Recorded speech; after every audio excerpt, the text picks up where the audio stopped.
A month ago, I got the opportunity to help a team in North Carolina.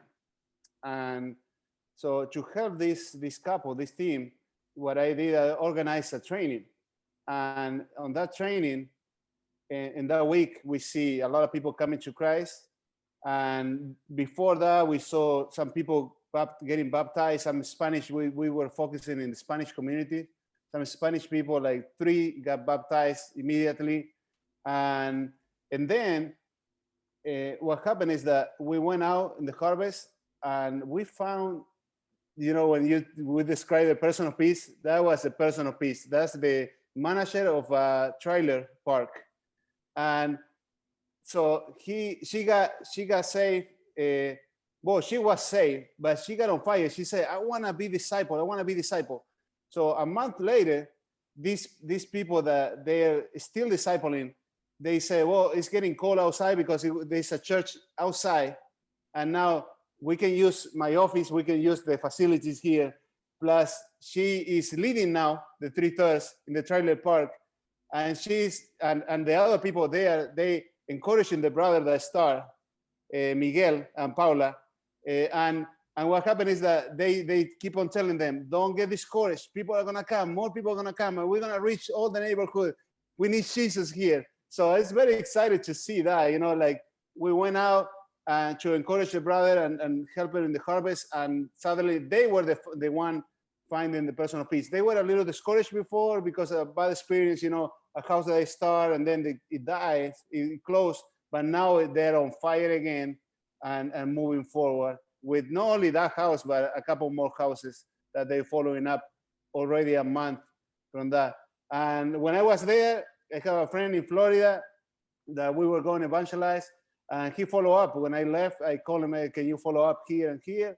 And he started following up.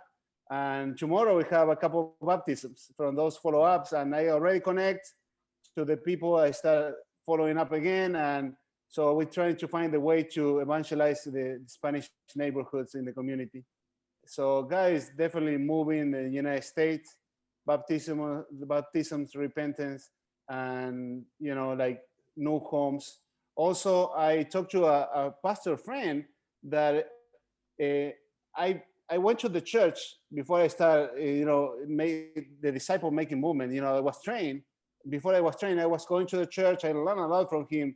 And then I left the church and started doing this, working for the kingdom, traveling. And he called me the other day and he said, Oggie, I need your help. I'm good at this, but I'm not good at this. And I see your faithfulness, so can you help me? So I went and I did the hard questions because, I'm trying to filter. I know that the tradition is very strong sometimes and stop the movement. So I don't want to spend a lot of time fighting against the tradition. So what I asked, one of the things that I asked is, what about the money? This is the money on the homes. This is how we give away with the, when we raise in the houses. And he said, whatever you want to do, the way you do it is fine. It doesn't matter to me. I just do it. Just do it. And when he showed me the vision, I was talking about, like Port St. Lucie, and he said, no, we're going to reach the whole Florida. And then he said, we're going to reach the United States. So they have an entry strategy. They give food away. They get a lot of food. So they open one in Fort Pierce, another one in Jacksonville, another in Orlando. So I'm going to train those, the disciples that he has in the church. And another thing that I did is usually we go and submit, okay, where do you want the church? Where do you want the training? And they say, well, we can use the facilities here in the church. When he asked me that, I said, like, well, I'm not going to train in the church or in the school that you have. I'm going to train in the houses. So I need people to open their houses, because if I train the church, they train, they get the rhythm, how it's done in the houses, but because they're not in the houses, they can visualize how to really do it in the houses. So I find out that for them to learn it, it has to be in the house, and the same thing that they're going to reproduce later. So that's a little bit about excitement about the United States.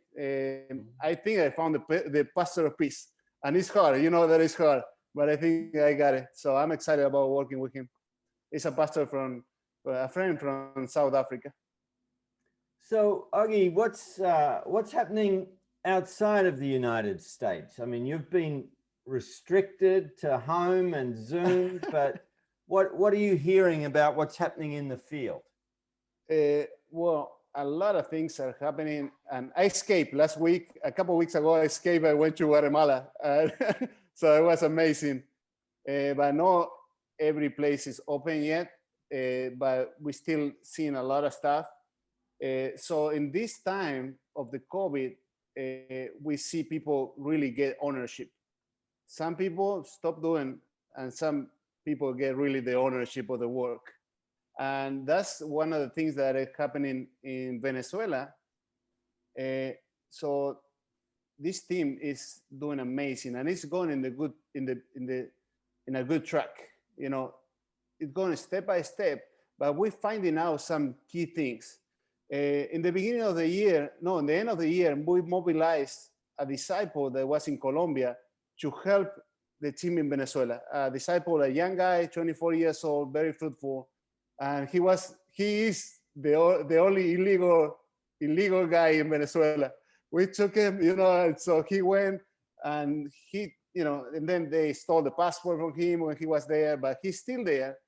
And so he really made the team strong. And we got to see something amazing. We got to compare two teams in the country because they're all over the country. The only difficulty for them is the mobilization right now. The public transportation is closed, and so it costs a lot of money to mobilize to do, you know, they try to do 2 trips a year to check on the teams and empower the teams and, you know, keep on giving more knowledge so they can do a better job. But in this team is a team that one person, that John, that he has cancer. He has cancer, he's sick, but he's the most amazing guy. And then the other team, these young guys. So one is in Caracas, one is in Maracaibo. The one in Caracas, see, listen to this. The one in Caracas is more intentional. They go on the harvest every single day. They follow up. They filter really, really, really hard. And at the end of a few months, they couldn't raise a disciple. This other guy, he figured out how to sustain himself by opening a bakery. And he's been there 6 months, and he has disciples with the same vision that have disciples that have more disciples. So it's 3rd generation. He's hitting the 3rd generation now. Second, at least very good, strong 2nd generation. Less evangelism. It's just, I think, once a week because of bivocational. But he produced more disciples than this one. And so I was like, John, how do you do this? You know, can you take me step by step? What are you doing? What are you doing? And one of the things that we've seen is that these young guys, they were very good. The training is tight and the process is tight, but it lacked a relationship. The relationship wasn't there. John is like, well, this is what I do. If I have to go to the hospital to check myself or something, I invite the guys. It's like, can you come with me? Can you just come with me? If I have to go to buy anything, I ask them to come. And in the way, I talk to them. I tell them, this is what I'm doing. This is the process. And it's not only the time that I meet with them to disciple them, but also to build the relationship. And that relationship, it got strong. And because of the relationship, now they're a team. They are truly a team of disciples. They have the same vision and also have other disciples themselves and doing the same process. In a country that there is no food, in a country that there is no transportation, in a country that they lack everything, God is spending the kingdom of God. The team in Caracas, with the leadership, they have a disciple an hour away that have 30 homes. And those homes are, the ministry is like mountains ministry. They go to the mountains and they start reaching the village.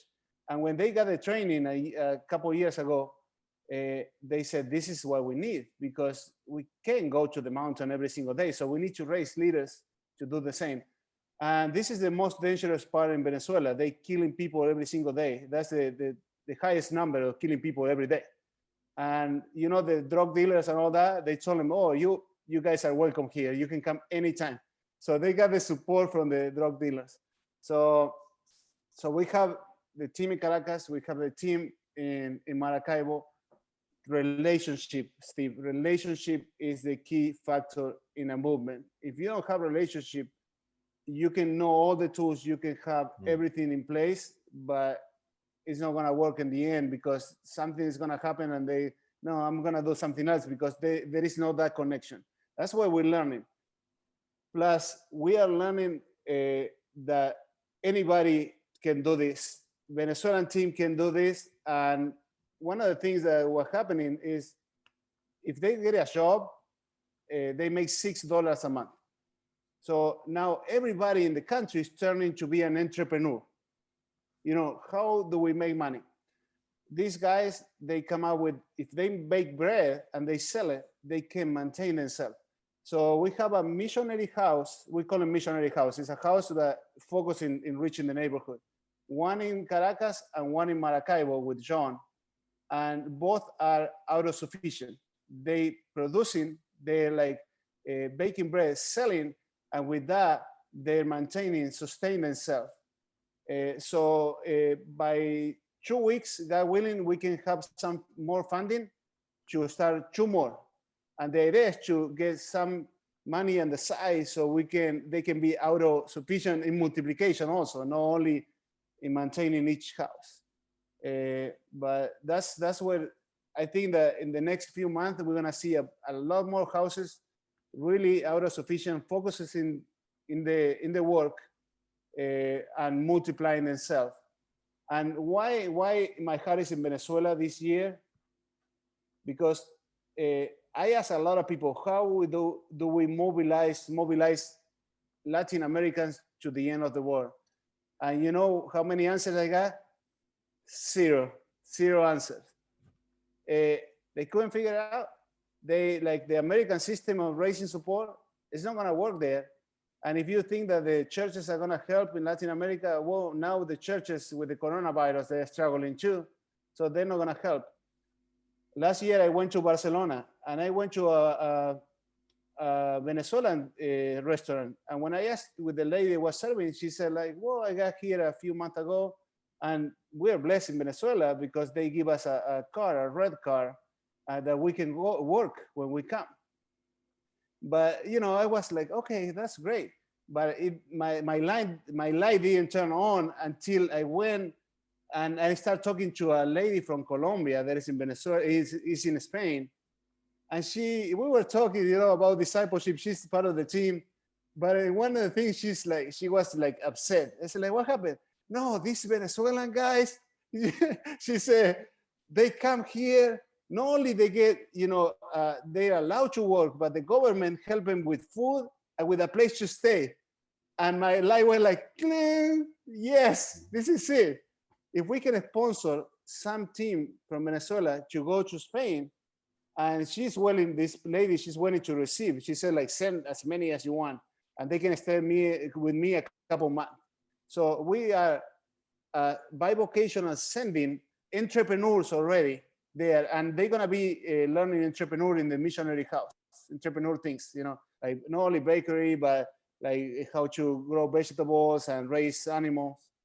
And then they will be able to go to Spain and reproduce a business model in there and be bivocational. And so if we can multiply the kingdom of God in Venezuela, not only gonna reach Latin America, because we already got connections in Chile and Uruguay from the Venezuelans, because they are spreading, they're doing the work now, but also to the end of the world, to reach the unreached that are in Europe, totally legal, totally sending with maybe $1,500 to sponsor a couple to go there, and we have full-time missionaries after that. So I'm very excited about the work in Venezuela, the sending, how we're gonna be sending people next year, God willing. I don't wanna be sending people without experience. So we go slow to go fast. We don't go fast because I try fast pace and we've seen a lot of fruit but and then little by little start dying it because we don't model the right way, we don't assist, we don't watch, and we don't launch. We just launch without really a good understanding of what we're doing. So the process that we're doing now is, it looks slow, but it's gonna go in a good pace. So when they're ready, they're gonna be fully equipped, fully bivocational, ready to send, and we're gonna send like solid missionaries. We're not gonna be sending people that, oh, because you ask anybody in Venezuela who wanna leave the country, and 99.9% they're gonna leave, right? So that's one of the things that we're doing. We don't tell anybody the idea until they're ready, and then we're gonna start sending. So I ask you to pray for that, so the multiplication happen. I'm talking to some people that maybe want to invest in the team so they can move faster, mobilizing, they can start new homes. But this is very promising. Guy's gonna do something amazing. I'm planning a trip for next year in the beginning. The airports are open, so we can do a mix of intensive with mid-level, so we can find stackages, problems, and solutions. So guys, good. I'm super happy for what I'm seeing, and this is very promising. And everything started with a friend of mine in North Carolina that I said, I need to take some Venezuelans 3 years ago to Colombia because I'm going there. It's a friend of mine that is very famous. It's a guy that kind of wrote the 4-field manual. He said, okay, well, Oggie, don't say anything, but he's so humble that even if I say, he's not gonna be like, wow, look at me. He's so humble. And what happened is that I was there with him, and I told him, I have some friends in Venezuela, some people in Venezuela that want to come see the training in Colombia, but I have to sponsor. I don't have any funding. And I wasn't asking him, and he was just done a training in North Carolina, and some people blessed him with money, and he went and went, take it. This is for sponsor those people. And from that, God opened the doors in Venezuela. I was able to go with a team, train, and all of this is happening now. So there are people with big vision that I want to give, and they don't know, but just Holy Spirit guidance and the big vision, they're impacting the world directly and indirectly. Most of the world is seeing Venezuela as a failed state, but you're seeing Venezuela as a missionary sending field to Europe. Yes, and it's key. It's going to be a key player in the last time. And also, they're struggling. They can't find food, and you can talk to them, and they don't complain ever about the situation. The guy from Colombia I sent it there. He said, like, you can't believe, I can't believe how these people live like that. And he was like, whoa. So it's gotta be really bad because Colombia is good, but it's not as good, the United States. So because another Latino kind of saying like, this is really, really bad. And then see the Venezuelan team that they don't complain at all. So it's amazing. So they're like super missionaries now to send all over the place. And John, this guy that has cancer, he said, I'm already reached my town. He's tracking everything. He said, I already shared the gospel with everybody here. So when he was sharing, he met a pastor, and if you get a motorcycle, it's 40 minutes away to get to the other town. But he doesn't have a motorcycle. He doesn't have a bike. He walked 6 hours, 6 hours walking. He's sick. He's walking 6 hours every other week, or sometimes once, every other week he's doing it right now. And I said, like, wow, John, how can you do this? He said, well, I love it because we walk with my disciples, we talk, we fellowship, and we go under a tree, we drink some water, and we share the gospel with people there in the house that we stop. So they're not complaining. They take it as this is an opportunity to share the gospel even more. If they get in a motorcycle, they get there, but they're using the opportunity to the difficulties to use it as opportunities. So in the way that they go there, they share the gospel and they make more disciples.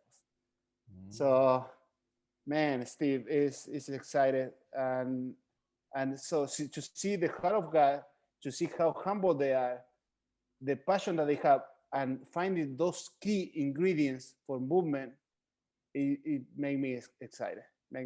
And the support from the outside is very limited, very limited. I was helping, but I already told them, we're gonna do it like self-sufficient. So that's why now the idea of the business. So it won't have any help. See, Venezuela, the most needed country in the world right now, be self-sufficient is a key that guys doing something there and preparing them to mobilize. What are you trusting God for the Latino world, the Spanish-speaking world, Oggie? What's on your heart? Well, man, I see that God has been preparing these people, us, the Latinos, for a while, and because the receptivity of the gospel is super high. So I'm expecting reaching the world and changing the world with the gospel, no less than that. So, for example, even I was mentioned earlier, and team is doing a great job. But we went to the Spanish neighborhood and we saw like fruit right away. So I see like when we focus on the Latinos, I think sometimes I'm cheating. It's like, man, it's like so easy. It's so easy because they're ready. So, and it's not because it's so easy, it's because God has prepared them beforehand. So when we go, they're ready. Leadership is another thing. It's a lot of work to raise leaders, but really the heart is ready to receive Jesus and to serve them. Like just yesterday, I was here in my town, Port St. Lucie, with a couple, and I said, well, we haven't talked about baptism, and I said, well, I baptizing somebody on Saturday. Do you wanna obey too? They said, we're gonna learn a little more. I said, well, perfect. Next time we meet, we'll learn a little more. And the lady said, anything that we have to obey God, that's what I want to do. Anything that you tell me that is gonna help me to obey Jesus, that's what I'm gonna do. So it's like, whoa, wait a minute. You said you need to learn more, but you're already ready to say yes. Because when I show you, you're gonna say yes. So that's what I'm seeing. It's like, wow, God, you already prepared them. You already have them there. We just gotta do it. We just gotta share the gospel, make disciples, train others until there is no place left. So God is gonna do something through the Latinos in the world, and it's doing already. But it's gonna increase. It's gonna increase.